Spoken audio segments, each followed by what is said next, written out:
एक तरफ यूक्रेन जंग के मैदान में रूस के खिलाफ डटा हुआ है, तो वहीं दूसरी तरफ राष्ट्रपति जेलेंस्की कूटनीति के जरिए भी रूस पर प्रहार करने में जुटे हुए हैं।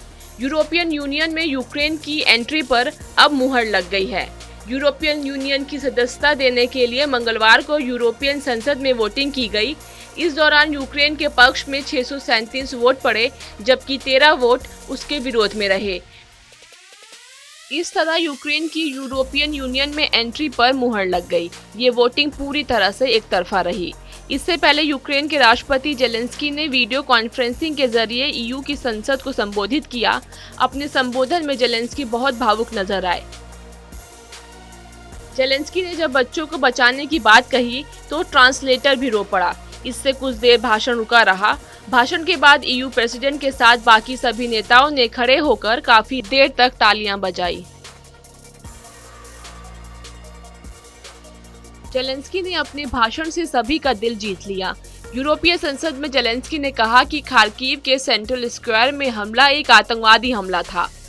रूसी राष्ट्रपति व्लादिमीर पुतिन को चेतावनी दी कि कोई भी इसे माफ नहीं करेगा, कोई नहीं भूलेगा।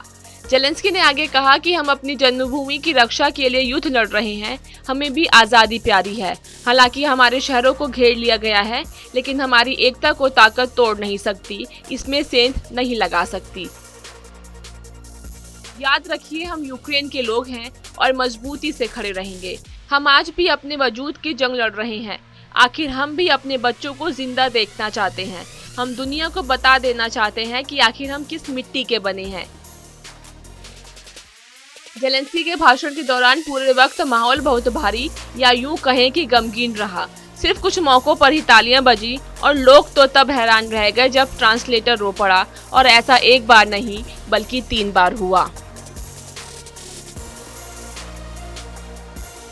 यूक्रेन और रूस के बीच जंग छिड़ी हुई है। इस जंग में अभी तक बड़े पैमाने पर बहुत भारी नुकसान हुआ है।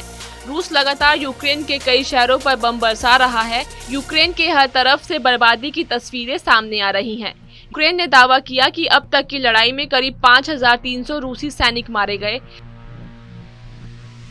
यूक्रेनी सेना ने लगभग 191 टैंक, 29 विमान और 29 हेलीकॉप्टर्स को तबाह कर दिया है।